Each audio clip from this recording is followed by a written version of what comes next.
আমরা গত ক্লাস দেখছিলাম কিভাবে রেজাল্ট শিট তৈরি করতে হয়। আজকের ক্লাসে দেখব কিভাবে কারেন্ট বিল তৈরি করতে হয়। কারেন্ট বিল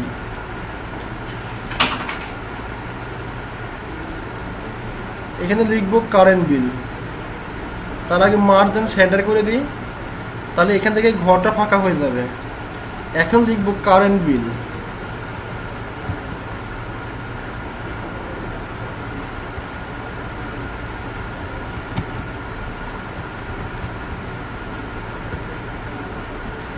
লেখাটাকে একটু বড় করব, এখান থেকে লেখাটা একটু বড় করে দিই, মিডিলে রাখি। এখন কারেন্ট বিল লেখার পর নিচে আমরা কিছু হেডিং তৈরি করব। হেডিংটা যেমন যে কারেন্ট নিবে, অবশ্যই কারেন্ট যে মিটার নিবে সেই মিটার হোল্ডারের নাম লিখতে হবে। সাপোজ আমি কারেন্ট নিছি, তাহলে অবশ্যই আমার নামে কারেন্টটা আছে, মিটারটা আছে, তাহলে আমার নামটা থাকতে হবে, কার নামে মিটারটা গেল বা মিটারটা কার নামে, যে কারেন্ট নিচে তার নামটা এখানে উল্লেখ করতে হবে।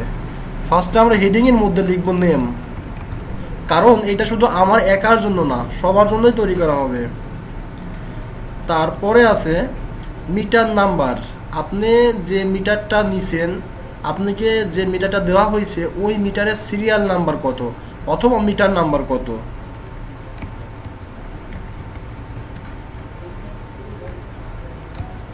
Metre number. এই যে ঘরটা দেখেন, এই ঘর থেকে এই ঘরের মধ্যে চলে যাচ্ছে। আমরা চাচ্ছি যে এই দুইটা ঘর, এই লেখাটা শুধু একটা ঘরের মধ্যে থাকবে, অন্য ঘরের মধ্যে থাকবে না। তাহলে অন্য একটা ঘরের মধ্যে ক্লিক করে বি আর সির মাঝখানে মাউস পয়েন্ট নিলে প্লাস আকার ধারণ করে। মাউসের লেফট বাটন চেপে ডান দিকে ক্লিক করলে বড় হবে, আর বাম দিকে ক্লিক করলে ছোট হবে। এখন এই লেখাটা একটা ঘরের মধ্যে এঁটে গেছে। মিটার নাম্বারের পরে লিখব প্রিভিয়াস ইউনিট। প্রিভিয়াস ইউনিটটা গত মাসে আপনার কত রিডিং ছিল। যখন আমরা মিটার নিই আর কারেন্ট ব্যবহার করি, মিটারের মধ্যে কিছু ডিজিট ওঠে, 6টা ডিজিট ওঠে। লাস্টেরগুলো চেঞ্জ হয় আর ফার্স্টেরগুলো চেঞ্জ হয় না। এভাবে চেঞ্জ হইতে হইতে সাপোজ আমি যদি এই মাসে কারেন্ট ব্যবহার করি, ওই কারেন্টটা যখন বিল দিয়ে দিই তখন মিটার সিরিয়াল নাম্বারকে 00 হয়ে যায় না, ওটার সাথে আবার অ্যাড হয়, তাই না? তাহলে যেটা আগের মাসের ওইটাকে বলা হয় প্রিভিয়াস ইউনিট। তাহলে আমরা এখানে লিখব প্রিভিয়াস ইউনিট। Previous unit. ঠিক একইভাবে আমরা এই ঘরটা একটু বড় করে দিব। প্রিভিয়াস ইউনিটের পরে আছে প্রেজেন্ট ইউনিট। প্রেজেন্ট ইউনিটটা হচ্ছে রানিং মাস, মানে চলতি মাসে কত ইউনিট আমরা কারেন্ট ব্যবহার করলাম। তাহলে প্রেজেন্ট ইউনিট।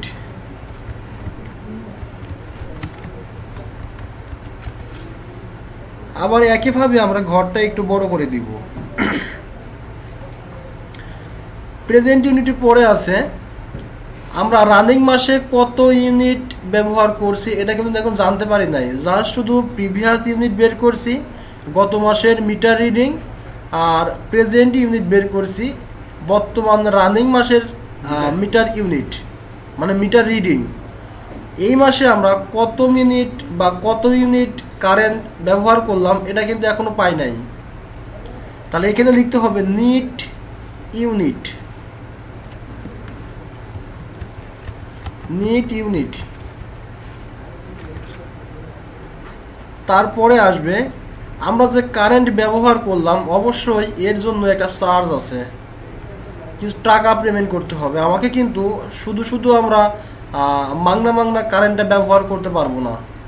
অবশ্যই সরকার অথবা সরকারি কাছ থেকে যারা এই কারেন্টটা কিনে নিয়ে ব্যবসা করে, যেমন পিডিপি আর পল্লী বিদ্যুৎ কিন্তু বেসরকারি, আর পিডিবি সরকার নিজেই চালায়, আর পল্লী বিদ্যুৎটা হচ্ছে সরকারের কাছ থেকে কোনো একটা সংস্থা বিদ্যুৎ কিনে নিয়ে যায়, তারা ব্যবসা করে।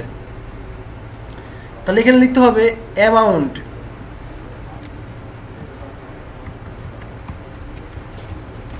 অ্যামাউন্ট লিখলাম, আবার আমরা লিখতে পারি নিট অ্যামাউন্ট।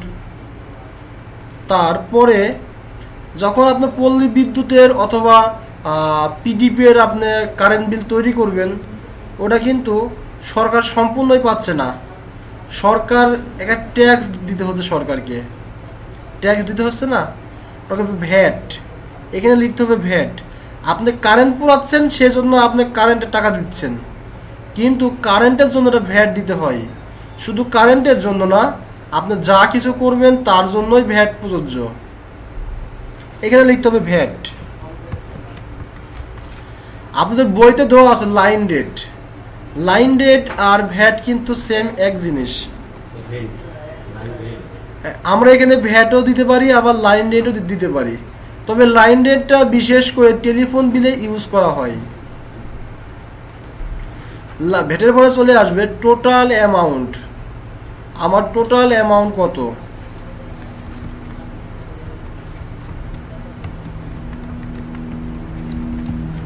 টোটাল অ্যামাউন্ট এটা আমরা একটা ঘরের মধ্যে করে দেব।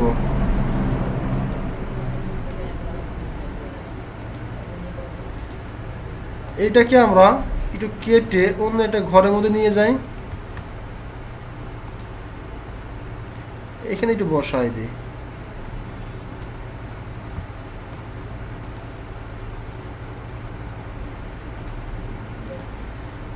তাহলে এখান থেকে আমরা এই কাজটা করতে পারলাম। এটা কিন্তু কিছু হেডিং তৈরি করলাম। ফার্স্টে আমরা একটা হেডিং তৈরি করলাম।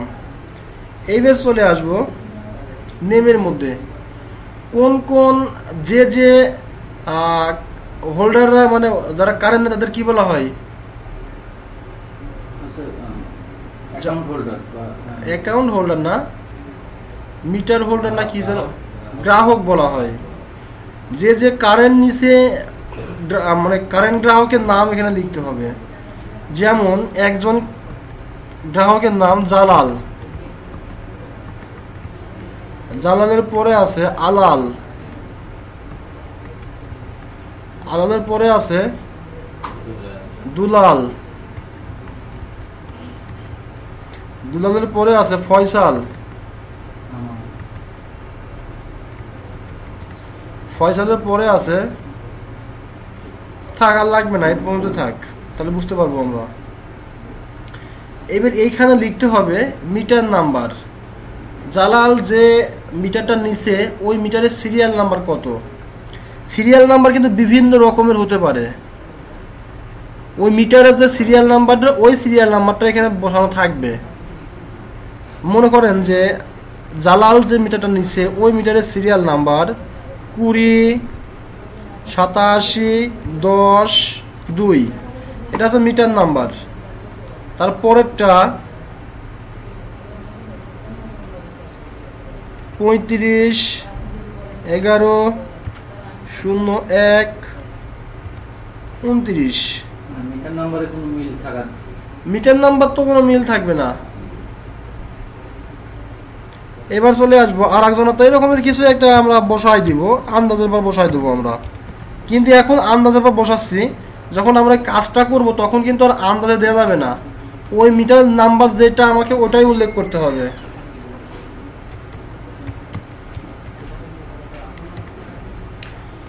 তারপরে চলে আসবো প্রিভিয়াস ইউনিটের মধ্যে। প্রিভিয়াস ইউনিট বলতে গত মাসে তার রিডিংটা কত ছিল, গত মাসে তার মিটার রিডিং কত ছিল, সেটা আমাকে এখানে উল্লেখ করতে হবে। গত মাসে তার মিটার ছিল সাপোজ 200340, এটা হচ্ছে গত মাসের রিডিং। এটাও লিখবো।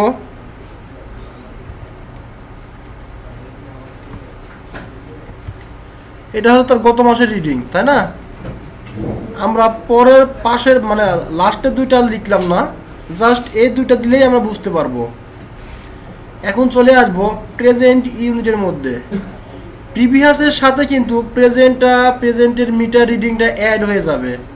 তার মানে এটা হচ্ছে গত মাসে আমি 340 ইউনিট ব্যবহার করছি। কি করে বসবো 340 ইউনিট?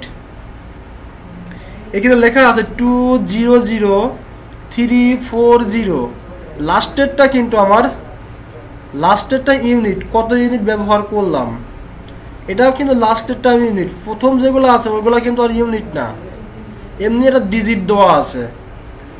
লাস্ট চেঞ্জ হতে হলে কিন্তু এইটাই চেঞ্জ হয়, এইগুলো চেঞ্জ হয় না। প্রিভিয়াস ইউনিটের যে রিডিং থাকবে প্রেজেন্ট ইউনিট প্রিভিয়াসের সাথে অ্যাড হয়ে যাবে। তাহলে ওইখানে আছে 200, ওখানে রয়েছে 340। আমরা যদি এখানে 532 দিয়ে দিই তাহলে কিন্তু চেঞ্জ হয়ে গেল। তার মানে এখানে যে রিডিং ছিল ওই রিডিংটা গত মাসের, এবং গত মাসের পেমেন্ট আমার ক্লিয়ার।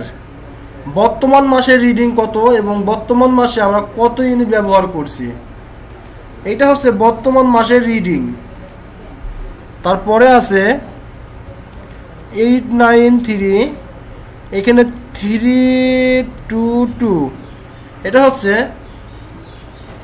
বর্তমান মাসের রিডিং, তাই না? এখন আমরা দেখতে চাচ্ছি যে আমার এই মাসে কত ইউনিট কারেন্ট ব্যবহার করলাম, এই মাসে আমরা কত ইউনিট কারেন্ট ব্যবহার করলাম। কারেন্ট ব্যবহার করতে হলে আমাকে যে ঘরের মধ্যে আমরা কারেন্ট মানে নিট ইউনিট নিতে চাই ওই ঘরের মধ্যে কার্সার রাখবো। কার্সার রেখে কিবোর্ড থেকে সমান সমান দিতে হবে, সমান সমান দিলাম। সমান সমান দেওয়ার পর এটা সূত্রে অ্যাপ্লাই করতে হবে। প্রেজেন্ট ইউনিট আছে কোন ঘরের মধ্যে? প্রেজেন্ট ইউনিট আছে কোন ঘরের মধ্যে? D5 এর মধ্যে। যেহেতু আমরা D5 থেকে শুরু করছি এই জন্য আমাকে এখানে লিখতে হবে D5।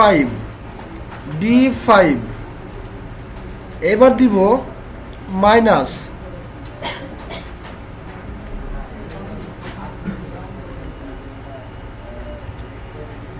D5 মাইনাস, তারপরে প্রিভিয়াস আছে কিসের মধ্যে?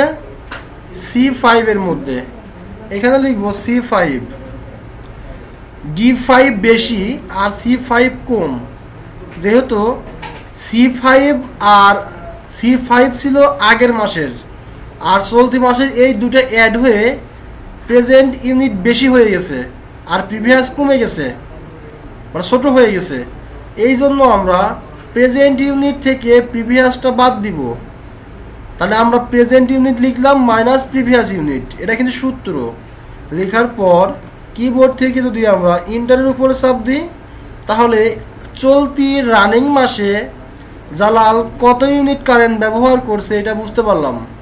যে জালাল কারেন্ট ব্যবহার করছে 192 ইউনিট। নিচের জন কত ইউনিট কারেন্ট ব্যবহার করছে এটাও আমরা বের করব। ঠিক একইভাবে যেভাবে আমরা রেজাল্ট বের করে নিচের দিকে টান দিছি, অথবা 1-2 লিখে জানুয়ারি ফেব্রুয়ারি লিখে নিচের দিকে টান দিছি, সিরিয়ালটা চলে আসছে। ঠিক এইখানেও আমরা এইখানে রেখে নিচের দিকে টান দিলে সিরিয়ালটা চলে আসবে। নিচের দুইটা শূন্য কেন? যেহেতু এদের রেজাল্ট নাই। এখন দুলাল নতুন কারেন্ট নিছে, ও এই মাসে কারেন্ট নিছে, লাইন সংযোগ নিছে, তাহলে ওর কিন্তু আর প্রিভিয়াস ইউনিট আসবে না। তাহলে জাস্ট শুধু ওর প্রেজেন্ট ইউনিটটাই আমরা বসাই দিব। তার প্রেজেন্ট ইউনিট কত? তার প্রেজেন্ট ইউনিট সাপোজ মনে করেন যে 150, তাই না? এখন দেখেন এই ঘরের মধ্যেও চলে আসছে 150, কারণ তার প্রিভিয়াস ইউনিট নাই, সে নতুন হোল্ডার, কারেন্টটা সে নতুন নিছে। তাহলে নতুন নিলে তো মিটার সব সময় 00 থাকবে, তাহলে আমরা এখানে সবটাই 00 বসাই দিছি, এখানে সবটাই 00, আর এখানে যা প্রয়োজন তা দিলাম, কিন্তু এখানে 0 চলে আসবে, কারণ 0 তো কোনো মূল্য নাই। এটা থেকে যদি আমরা 0 বাদ দিই এটাই আসবে। বুঝতে পারলাম? পরের জন্য কিন্তু একই রকমের, এই দুইজন একসঙ্গে মিটার নিছে, তাহলে এরও কিন্তু 00 হবে।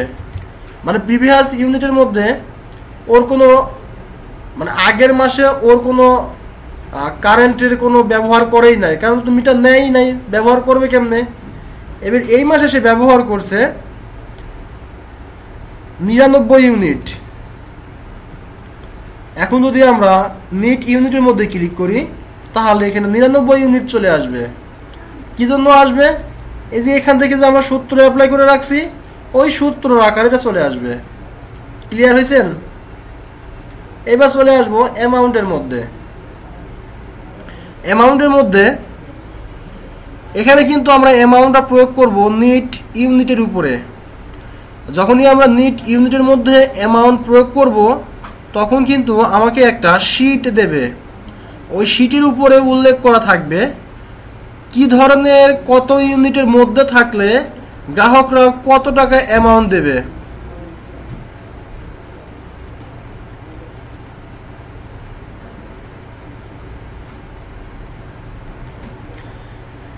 তাহলে আমরা এখান থেকে এখন অ্যামাউন্ট বের করব। অ্যামাউন্ট বের করার আগে আমাকে ওই চার্টটা দেখতে হবে। চার্টের মধ্যে বিভিন্ন অপশন তৈরি করা থাকবে। যেমন আমরা একটা রেজাল্ট শিট দেখলাম, একটা ঘরের মধ্যে যদি 33-এর কম পায় সে কিন্তু ফেল করবে। যদি সে 33-এর কম না পায়, বেশি পায়, তখন তার জন্য কি আছে। ঠিক এখানেও একই রকমের চার্টের মধ্যে ফার্স্টে বলা আছে যদি কোনো গ্রাহক 100 ইউনিটের সমান বা কম কারেন্ট ব্যবহার করে, 100 ইউনিটের সমানও ব্যবহার করতে পারে, এর কমও ব্যবহার করতে পারে। যদি এই রকমের কোনো গ্রাহক থাকে সেই গ্রাহকটা কারেন্ট বিল দিবে 3 টাকা 50 পয়সা প্রতি ইউনিটের মূল্য।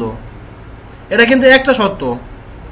আবার বলতেছে পরবর্তী শর্ত বলতেছে যদি কোনো গ্রাহক 100 বেশি ইউনিট কারেন্ট ব্যবহার করে, অথবা এই রকমের হইতে পারে যদি কোনো গ্রাহক 100 কম ব্যবহার করে। মানে শর্ত আপনি যেভাবে দিবেন সূত্র ওইভাবে লিখতে হবে। যদি একটা শর্ত এই রকমের থাকে 100 সমান বা কম, যদি কেউ কারেন্ট ব্যবহার করে সে কত ইউনিট দিবে, মানে কত অ্যামাউন্ট দিবে ইউনিট প্রতি। আবার উল্লেখ করা আছে যদি কোনো গ্রাহক সরাসরি 100 কম ব্যবহার করে, 100টাকে আমরা অন্য একটা শর্তের মধ্যে নিয়ে যাব, তখন কিন্তু 100 কম হতে হবে। 100 কত কম এটা কিন্তু আর উল্লেখ করে নাই। 100 কম বলতে 99 হইতে পারে, 98 হইতে পারে, 50 হইতে পারে। আপনি 1 টাকা 1 ইউনিটে ব্যবহার করেন নাই, তবুও আপনাকে ওই অ্যামাউন্টটাই দিতে হবে, কারণ এটা মিনিমাম চার্জ আছে। তাহলে আমরা এখন সূত্রটা অ্যাপ্লাই করব অ্যামাউন্টের মধ্যে। সূত্রটা অ্যাপ্লাই করব বিভিন্ন শর্ত দিয়ে। যেমন ফার্স্টে সমান সমান কিন্তু আমাকে প্রয়োগ করতেই হবে, এটা মাস্ট।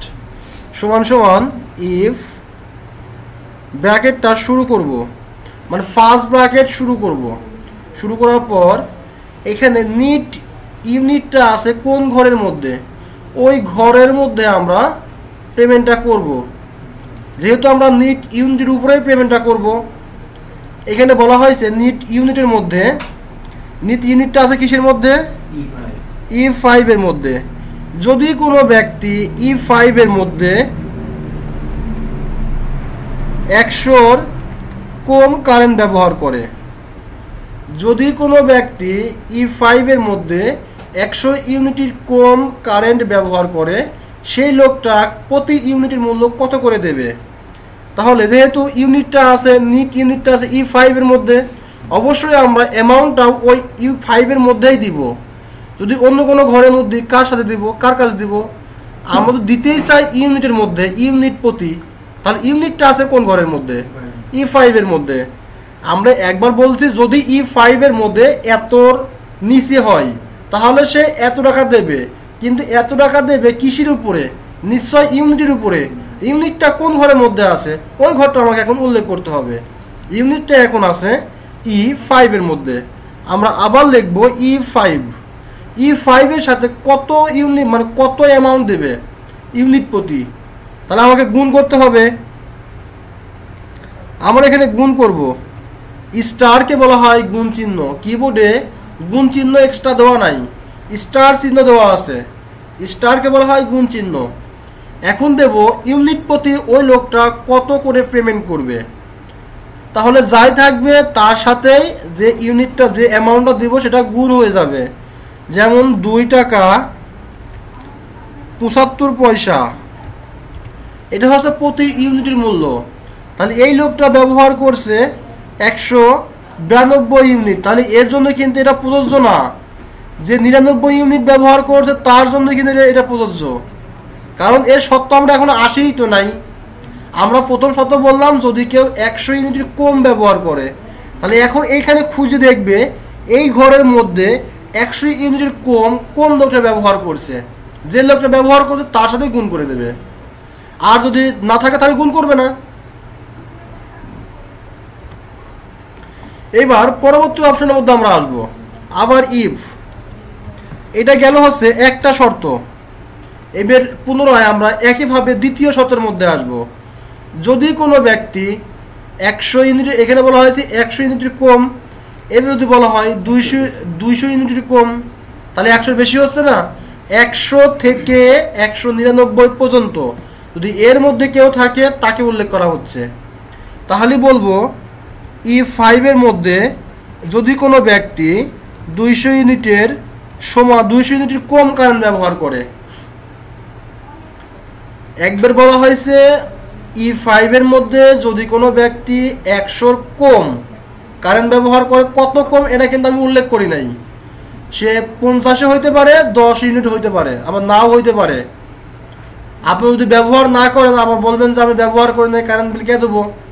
ওই যে আপনি মিটার লাইন নিছেন তার জন্য আপনাকে মিটারে ভাড়া দিতে হবে, এটা মিনিমাম চার্জ।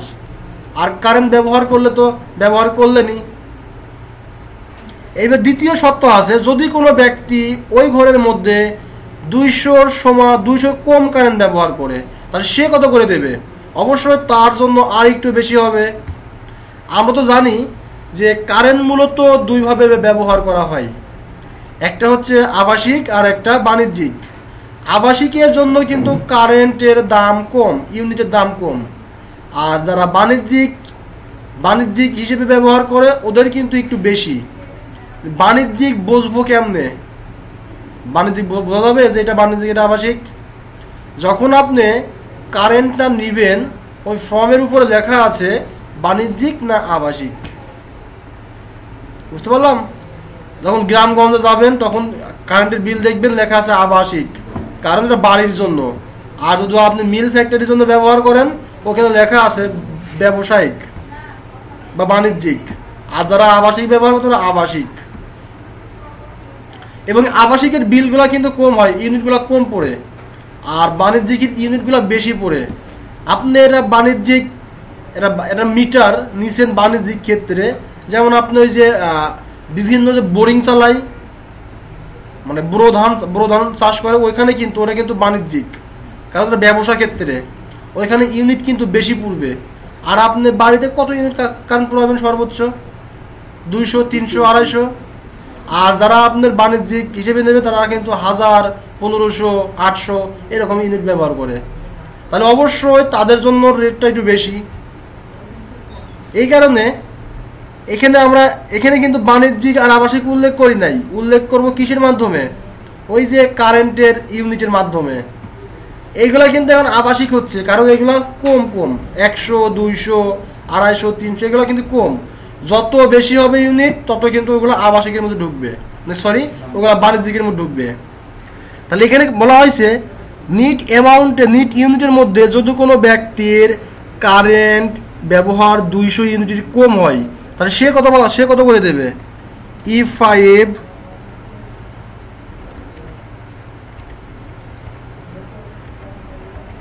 E5 ইন্টু ওইখানে দিয়েছিলাম 2 টাকা 75 পয়সা, এইবার দেব 3 টাকা 10 পয়সা অথবা 3 টাকা 25 পয়সা। তাহলে যে 100 ইউনিটের কম কারেন্ট ব্যবহার করবে সে দেবে 2 টাকা 75 পয়সা, যে 200 ইউনিটের কম কারেন্ট ব্যবহার করবে সে দেবে 3 টাকা 25 পয়সা। আবার কমা দিলাম, কারণ আরও সূত্র আছে, যতগুলো শর্ত থাকবে আমাকে ততগুলো শর্ত উল্লেখ করতে হবে। এভাবে আমরা প্রত্যেকটা শর্ত উল্লেখ করব। আবার যদি কোনো ব্যক্তি E5 এর মধ্যে 300 কম কারেন্ট ব্যবহার করে সে দেবে E5 ইন্টু 60 টাকা 50 পয়সা, 60 টাকা 50 পয়সা।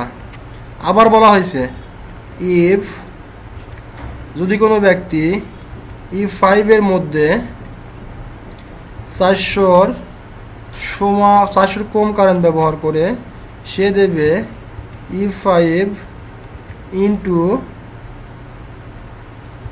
5 টাকা 75 পয়সা বা 5 টাকা 88 পয়সা। এভাবে পর্যায়ক্রমে আসতেই থাকবে। লাস্টে একটা শর্ত থাকবে। শর্তটা এই রকমের, যারা কারেন্টের কাজ করে বা মিটার লাইট তৈরি করে তারা কিন্তু জানে একটা পাড়া বা মহল্লায় সর্বোচ্চ কত ইউনিট কারেন্ট ব্যবহার করে গ্রাহকরা। যেমন যদি আমরা মণিপুরি পাড়া বা তেজকুনি পাড়া বা পশ্চিম রাজাবাজার বা পূর্ব রাজাবাজার এই রকমের কিছু একটা এরিয়া ধরি, ওদের কাছে কিন্তু রেকর্ড আছে যে এইখানে কতগুলা গ্রাহক আছে এবং এই গ্রাহকরা সর্বোচ্চ কত ইউনিট কারেন্ট ব্যবহার করতে সক্ষম এবং প্রত্যেক গ্রাহক কত ইউনিট সর্বোচ্চ কারেন্ট ব্যবহার করে। আপনি এই মাসে ব্যবহার করলেন 200 ইউনিট, আপনি যদি আগামী মাসে 300 ইউনিট ব্যবহার করেন আপনাকে কৈফিয়ত দেওয়া লাগবে। আপনি গত মাসে পড়াইছেন 200 ইউনিট, এই মাসে আপনার 300 ইউনিট কারেন্ট কীভাবে পড়লেন আপনি? এটা কিন্তু জবাবদিহি করতে হয়। কখনো আপনারা করছেন কিনা জানি না, তবে যে মিটার দিয়ে যায় সে কিন্তু কৈফিয়ত নেই, এবার লিখে নিয়ে যাই। যদি আপনি কৈফিয়ত না দেন তাহলে ওরা অফিসে কিন্তু আপনার রিপোর্ট করে, তখন কিন্তু ভাবে যে আপনি মনে হয় চূড়ায় লাইন কাউকে দেন, এই জন্য আপনার কারেন্টটা বেশি উঠছে এবং লাইনটা কেটে দেওয়ার সম্ভাবনা বেশি থাকে। অথবা আপনাকে একবার ওয়ার্নিং দিবে উপর থেকে লোক এসে। বুঝতে পারলাম? তাহলে মনে করেন যে এভাবে আস্তে আস্তে এক সময় সব গ্রাহক কিন্তু এক রকমের কারেন্ট ব্যবহার করে না। কারোর একটু সাশ্রয় করে, কেউ একটু বেশি ব্যবহার করে, কেউ কম কেউ বেশি। কিন্তু বেশি বলতে আপনার লিমিট ছাড়া কিন্তু আনলিমিটেড কারেন্ট ব্যবহার করতে পারবেন না। এবং আনলিমিটেড কারেন্ট ব্যবহার করলে আপনাকে একটা শর্ত দেওয়া হবে। শর্তটা এই রকমের, আবার ইফ যদি কোনো ব্যক্তি E5 এর মধ্যে, এবার কিন্তু আর সমান এবার কিন্তু আর লেস দেন দিব না, এবার গ্রেটার দেন দিব। এখানে বলা হয়েছে কত, 400 ইউনিটের সমান বা 400 ইউনিটের কম কারেন্ট ব্যবহার করলে সে দেবে 5 টাকা 88 পয়সা। এখন বলা হয়েছে, এখানে কিন্তু বলা হয়েছে 400 ইউনিটের কম। এখন লিখবো 400 ইউনিটের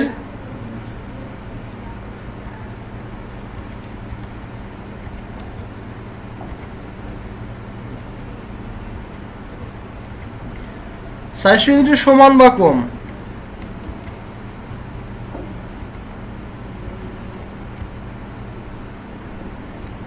এখানে কি বলছি, 400 ইউনিটের কম। যদি কেউ 400 ইউনিটের কম কারেন্ট ব্যবহার করে তাহলে কিন্তু এত টাকা দেবে, 400 কম। এবার বলছি যদি কোনো ব্যক্তি সমান দিছি আর গ্রেটার দেন দিছি কত, 400।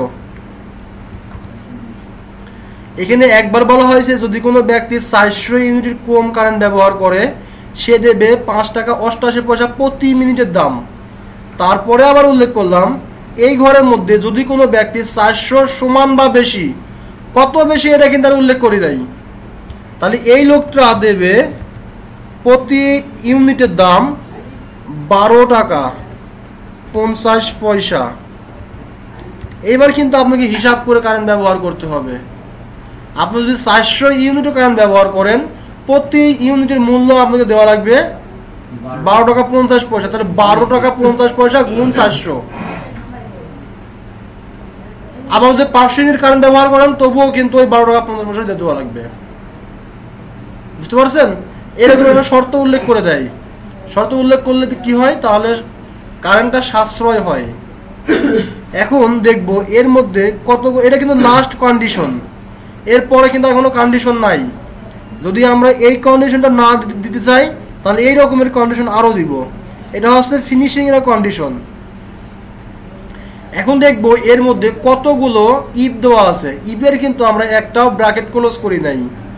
তাহলে এখানে একটা ইফ 1 2 3 4 5, 5টা ইফ আছে। যদি এভাবে আরও সংখ্যা থাকতো তাহলে কিন্তু আরও ইফ আসতো। যতগুলা ইফ থাকবে আমরা লাস্টের ততগুলা ইফ পূরণ করে দেব, মানে ইফের ব্র্যাকেট পূরণ করে দেব। 1 2 3 4 5 ক্লিয়ার। এখন কিবোর্ড থেকে ইন্টারের উপরে চাপ দিলে আমাদের রেজাল্ট চলে আসবে। দেখেন চলে আসছে, এর অ্যামাউন্ট আছে 624 টাকা। 192 ইউনিট সে কারেন্ট ব্যবহার করছে, তার রেজাল্ট আছে 624 টাকা। নিচেগুলো কি অবস্থা দেখি একটু। নিচেগুলো দেখতে হলে মাউস পয়েন্ট এখানে নিয়ে নিচের দিকে টান দিয়ে মাউসের লেফট বাটন চেপে ধরে তাহলে নিচেগুলোর অপশন চলে আসবে। বুঝতে পারলাম?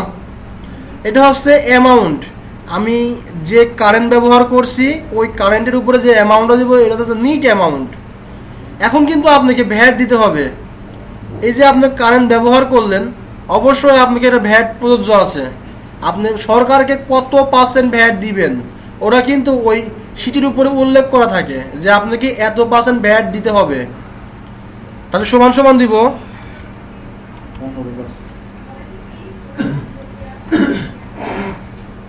সমান সমান দেওয়ার পর অ্যামাউন্টটা আছে কোন ঘরের মধ্যে? অ্যামাউন্টটা আছে F5 এর মধ্যে। তাহলে আমরা লিখব F5, লিখছি না? F5 ইন্টু মানে গুণ। F5 এর মধ্যে আপনি কত % গুণ করতে চাচ্ছেন? তাহলে F5 ইন্টু 15% লিখলাম। এখন যদি কিবোর্ড থেকে ইন্টারের উপরে চাপ দিই তাহলে আপনি কত টাকা, 624 টাকায় কত টাকা ভ্যাট হয় এটা আমরা পেয়ে যাব। একইভাবে নিচের দিকে টান দেব, প্রত্যেকে চলে আসবে। এখন দেখবো মানে টোটাল অ্যামাউন্টটা নিট ইউনিট থেকে কিন্তু আমরা অ্যামাউন্ট বের করে নিয়ে যাচ্ছি। এখন অ্যামাউন্ট আর ভ্যাট যোগ করলে আমাদের টোটাল অ্যামাউন্ট চলে আসবে। আবার লিখবো সমান সমান, অ্যামাউন্টটা আছে কিসের মধ্যে? F5 এর মধ্যে। F5 এর মধ্যে লেখার পর যোগের উপরে চাপ দিব, তারপরে G5 আমরা এখন লিখবো G5। এই দুটা কিন্তু সিলেক্ট হয়ে গেছে। কিবোর্ড থেকে ইন্টারের উপরে চাপ দিলে আমাদের টোটাল অ্যামাউন্টটা আমরা চলে আসব। এই লোকটা 192 ইউনিট কারেন্ট ব্যবহার করছে, এর নিট অ্যামাউন্ট 624, ভ্যাট দেবে 93.6 টাকা, মানে 93.6 টাকা। তারপরে তার টোটাল অ্যামাউন্ট 717.6। নিচেরগুলো বের করতে হলে নিচের দিকে একইভাবে টান দিব, তাহলে নিচেরগুলো আমাকে আর সূত্র লিখতে হবে না, একই সূত্রের মাধ্যমে আমরা এগুলো পেয়ে যাব। নির্দিষ্ট সময়ের মধ্যে না দিলে তখন এটা জরিমানা হয়। ওই জরিমানা ফিক্সড করা থাকে না। ওই জরিমানা ঠিক যেভাবে আমরা অ্যামাউন্টটা বের করলাম এরকম % উল্লেখ করা থাকে। আপনার যত অ্যামাউন্ট হবে আপনার পার্সেন্টের পরিমাণ তত বাড়বে, কিন্তু এখানে ওই পার্সেন্টের উল্লেখ নাই।